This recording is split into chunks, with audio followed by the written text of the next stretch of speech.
Hello everyone, आज मैं आपके लिए लेके आई हूँ कच्चे पपीते से बना ये कोफ्ता करी, जो कि खाने में बेहद स्वादिष्ट है।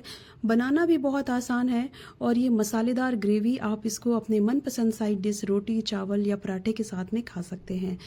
वैसे तो कच्चे पपीते से बहुत सारी रेसिपी बनती हैं, जैसे सैलेड, सब्जी या फिर चटनी के रूप में भी आप उसको खा सकते हैं। लेकिन क्या आपने कभी ये कोफ्ता करी ट्राई की है, जो कि बहुत ही ज़्यादा अच्छी बनती है? तो चलिए इसको देखते हैं कैसे बनाना है। मैंने यहाँ पे देखिए कच्चा पपीता लिया है, ये वज़न में 600 ग्राम है और इसको सबसे पहले हमें छील लेना है। तो यहाँ पे कच्चे पपीते को हम अच्छी तरह से छील लेंगे। उसके बाद में हम इसको कट करेंगे, क्योंकि इसके अंदर में जो बीज है उसको हमें हटा देना है। तो देखिए इस पपीते में जो बीज हैं उसको मैं हटा रही हूँ और अच्छी तरह से हटा देंगे, और ताकि इसमें एक भी बीज ना रहे। और उसके बाद में हमें पपीते को वॉश कर लेना है। तो एक एक करके हमने यहाँ पे सारे बीज को निकाल लिया है और अब देखिए यहाँ पे जो पपीता है हमने इसको अच्छी तरह से वॉश कर लिया है। तो फ्रेंड्स अभी हमें इसको ग्रेट करना है। तो मैंने यहाँ पे ग्रेटर लिया है, जो बारीक वाला ग्रेटर होता है उसी साइड से हमें पपीते को ग्रेट करना है। मोटे साइड से मत करिएगा। अगर आप मोटे साइड से कर रहे हैं तो आपको इसको थोड़ी देर के लिए बॉईल करना पड़ेगा, लगभग 5 मिनट के लिए। तो मैं यहाँ पे बारीक वाले ग्रेटर का इस्तेमाल कर रही हूँ। सारे पपीते को हम अच्छी तरह से ग्रेट कर लेंगे और यहाँ पे आप देख सकते हैं मैंने पपीते को अच्छी तरह से ग्रेट कर लिया है। अब मैं इसमें डालूंगी आधा चम्मच नमक। नमक डालने से क्या होगा, जो पपीते में एक्स्ट्रा वाटर है वो रिलीज हो जाएगा और कोफ्ता हम जब बनाएंगे तो हमें उस पानी को हटा देना है। तो फ्रेंड्स यहाँ पे हमने अच्छी तरह से देखिए पपीते को मिक्स कर दिया है और इसको हम या तो आप कपड़े से में डालकर यहाँ पे इसका पानी निचोड़ सकते हैं, या तो फिर जिस तरह से मैं कर रही हूँ आप इसको हाथ से प्रेस करके भी पपीते का पानी, जो एक्स्ट्रा पानी है वो निकाल सकते हैं। तो यहाँ पे मैं हाथ से निचोड़ के पपीते का सारा पानी निकाल दूंगी। लेकिन जो पपीते का पानी हम निकालेंगे हम उसको फेंकेंगे नहीं, उसका इस्तेमाल हम आगे ग्रेवी में करेंगे, क्योंकि पपीते का जो पानी होता है उसमें भी बहुत ज़्यादा मात्रा में पोषक तत्व तो पाए जाते हैं। इसलिए इस पानी को हम फेंकेंगे नहीं। मैं यहाँ पे एक बोल में इस पानी को रख रही हूँ।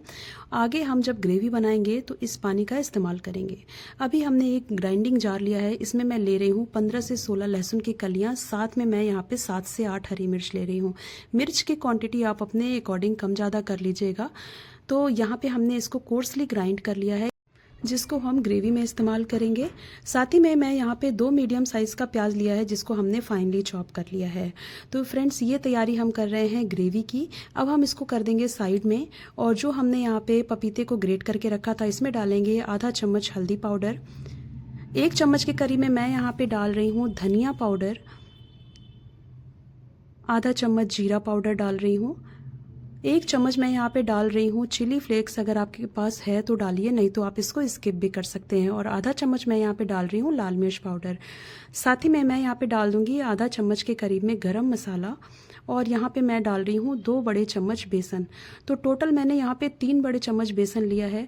तो आप थोड़ा थोड़ा करके बेसन इसमें डालना, और टेस्ट के अकॉर्डिंग इसमें डाल देंगे नमक। लगभग मैंने यहाँ पे आधा चम्मच लिया है। अब इसमें ऐड करेंगे थोड़ी सी बारीक कटी फ्रेश धनिया की पत्ती, और इनको हम अच्छी तरह से मिक्स कर देंगे। तो यहाँ पे जो हम बेसन डाल रहे हैं वो बाइंडिंग के लिए डाल रहे हैं। टोटल हमने यहाँ पे 3 बड़े चम्मच लिया है, लेकिन शुरू में मैंने 2 बड़े चम्मच ही डाला है। वो इसलिए कि जब भी आप बाइंड करें, जब आप कोफ्ता बनाएं, तो आप थोड़ा थोड़ा क्वान्टिटी में बेसन डालें। अगर अच्छी तरह से बाइंड हो रहा है तो आप बेसन ना डालें। तो यहाँ पे 2 चम्मच से बाइंड अच्छा नहीं हो रहा था, तो मैंने 1 बड़ा चम्मच और डाला है। और अब देखिए यहाँ पे जो कोफ्ता है वो अच्छी तरह से बाइंड होने के लिए तैयार है। तो बस इसके हमें छोटे छोटे कोफ्ता बॉल्स बना लेने हैं, बिल्कुल नींबू के शेप में। तो जिस तरह का नींबू होता है ना, बस उसी तरह के हमने छोटे छोटे शेप में, लड्डू के शेप में हमने यहाँ पे कोफ्ता बॉल्स बना के सारे तैयार कर लिए हैं। तो फ्रेंड्स हम बात कर रहे थे कच्चे पपीते की। तो कच्चा पपीता जो होता है उसमें फाइबर की मात्रा बहुत ज़्यादा होती है, और ये डाइजेशन के लिए बहुत अच्छा होता है। इसमें वाटर कंटेंट भी बहुत ज़्यादा होता है, और इसलिए अगर आपको लीवर संबंधित कोई भी प्रॉब्लम है तो आप कच्चे पपीते या पके पपीते का सेवन ज़रूर करें। कोफ्ता बॉल्स को फ्राई करने के लिए मैंने यहाँ पे लिया है सरसों का तेल, और तेल जब यहाँ पे मीडियम हॉट हो जाएगा तब हमें यहाँ पे एक एक करके सारे कोफ्ता बॉल्स को उसमें डाल देना है। इस चीज़ का आप ध्यान रखें कि जो तेल है वो ज़्यादा गर्म नहीं होना चाहिए। अगर आप इसको हाई फ्लेम पे फ्राई करेंगे तो ये कोफ्ता बॉल्स बाहर से जल जाएंगे और अंदर में कच्चे रह जाएंगे। तो हमें इसको गोल्डन कलर आने तक, सुनहरा होने तक इसको हमें फ्राई करना है। जब एक साइड से कोफ्ता बॉल्स अच्छी तरह से गोल्डन हो जाएं तो इसको हम हम पलट के दूसरे साइड से भी अच्छी तरह से फ्राई कर लेंगे। तो आप देख पा रहे हैं यहाँ पे जो कोफ्ता बॉल्स हैं वो एक साइड से अच्छी तरह से गोल्डन हो गए हैं और मैं इसको पलट के दूसरे साइड से भी अच्छी तरह से फ्राई कर रही हूँ। फ्रेंड्स, कभी भी जब आप कोफ्ता बनाते हैं तो इस चीज़ का आपको ध्यान रखना है कि जो ऑयल है उसका टेम्परेचर आपको मीडियम ही रखना है, ज़्यादा हाई और ज़्यादा लो भी नहीं रखना है। मीडियम हॉट ऑयल में ही आपको कोफ्ता बॉल्स को फ्राई करना है, तभी आपके कोफ्ता बॉल्स अच्छी तरह से फ्राई भी होंगे और उनमें कलर भी आएगा। तो यहाँ पे कोफ्ता बॉल्स जो है वो फ्राई हो गए हैं, तो मैं इनको निकाल लूँगी और इसी तरह से मैं बाकी के कोफ्ता बॉल्स को भी फ्राई कर लूँगी।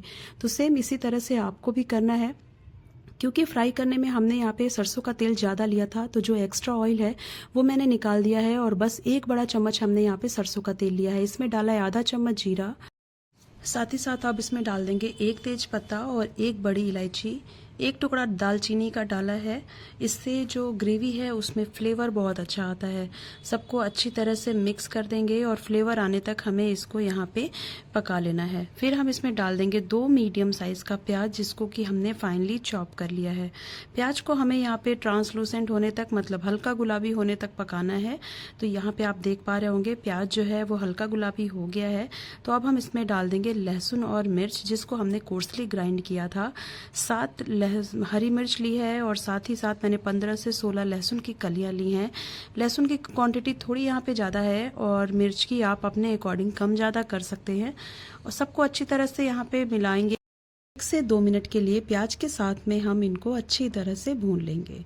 इससे लहसुन का कच्चापन भी निकल जाएगा और इससे ग्रेवी में फ्लेवर बहुत अच्छा आता है। तो लहसुन का कच्चापन भी निकलना बहुत ज़रूरी है। एक एक इंग्रेडिएंट्स जो हम ग्रेवी में डालते हैं उनको अच्छी तरह से पकाना होता है। अब मैं यहाँ पे डाल रही हूँ 3 टमाटर, जिसको कि हमने यहाँ पे ग्राइंड करके पेस्ट बना लिया है। इसको हम इसमें डाल देंगे और इसको अच्छी तरह से मिक्स कर देंगे। तो यहाँ पे टमाटर की मात्रा थोड़ी ज़्यादा डाली है हमने ग्रेवी में। टमाटर जल्दी पक जाए इसलिए हम इसमें डाल देंगे आधा चम्मच नमक।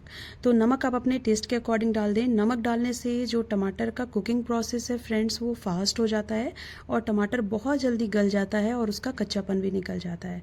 तो यहाँ पे हम नमक डाल दिए हैं इसमें और इसको हम अच्छी तरह से मिक्स कर देंगे। और साथ ही इसमें डाल देंगे हम इसमें आधा चम्मच हल्दी पाउडर, हाफ टी स्पून है, छोटा चम्मच डाल रही हूँ। एक चम्मच मैं डाल रही हूँ यहाँ पे धनिया पाउडर, आधा चम्मच लाल मिर्च पाउडर, साथ ही मैं डाल रही हूँ आधा चम्मच गरम मसाला और सबको अच्छी तरह से हम यहाँ पे मिक्स कर देंगे। मसालों को अच्छी तरह से हमें यहाँ पे मिक्स करना है, क्योंकि मसाले हमने ड्राई इस्तेमाल किए हैं। तो जब भी मैं ड्राई मसाले डालती हूँ तो मैं इसमें थोड़ा सा पानी ज़रूर डालती हूँ। तो यहाँ पे जो हमने पपीते का पानी निकाला था ना फ्रेंड्स, वही पानी हम यहाँ पे यूज़ करेंगे, उसको वेस्ट नहीं करेंगे। और उस पानी को मैंने यहाँ पे मसालों में डाल दिया है और ढककर हम यहाँ पे 2 से 3 मिनट तक मसालों को पकाएंगे। तो 2 से 3 मिनट हो गए हैं, आप देख पा रहे होंगे मसाले अच्छी तरह से पक गए हैं और जो इसका तेल है एकदम सेपरेट हो गया है। तो बस इस स्टेज तक हमें मसालों को पका लेना है। मसाले जब अच्छी तरह से पक जाएं तो हम इसमें ऐड कर देंगे ग्रेवी के अकॉर्डिंग पानी।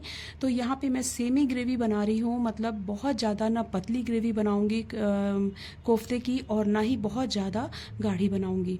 बहुत लोगों को कोफ्ते की जो ग्रेवी है वो थोड़ी थिक पसंद आती है, लेकिन अगर आप मेरा माने तो यहाँ पे जो पपीते के कोफ्ते हैं इनकी ग्रेवी थोड़ी आपको मीडियम ही रखनी होती है। जब कोफ्ते बॉल्स आप इसमें डालेंगे तो ये ग्रेवी को सोक करते हैं। तो ये देखिए हमने यहाँ पे जब ग्रेवी में उबाल आ गया तो हमने यहाँ पे कोफ्ते बॉल्स को डाल दिया है और यहाँ पे अभी आपको ग्रेवी थोड़ी पतली लग रही होगी, लेकिन हम इसको 2 मिनट ढक के और पकाएंगे।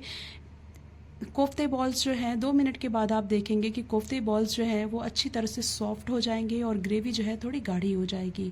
तो फ्रेंड इस तरह से हमारा यहाँ पे पपीते का कोफ्ता बनके तैयार है। ऊपर से हम इसको गार्निश करेंगे फ्रेश बारीक कटी धनिया की पत्ती के साथ में। और आप इसको ज़्यादा मत चलाइएगा, बस एक बार मैं इसको मिक्स कर रही हूँ, इतना ही आपको चलाना है, नहीं तो कोफ्ता बॉल्स टूट सकते हैं। तो कैसी बनी है ये पपीते की कोफ्ते आप मुझे ज़रूर कॉमेंट करके बताइएगा। रेसिपी अच्छी लगी तो वीडियो को लाइक एंड शेयर ज़रूर करें।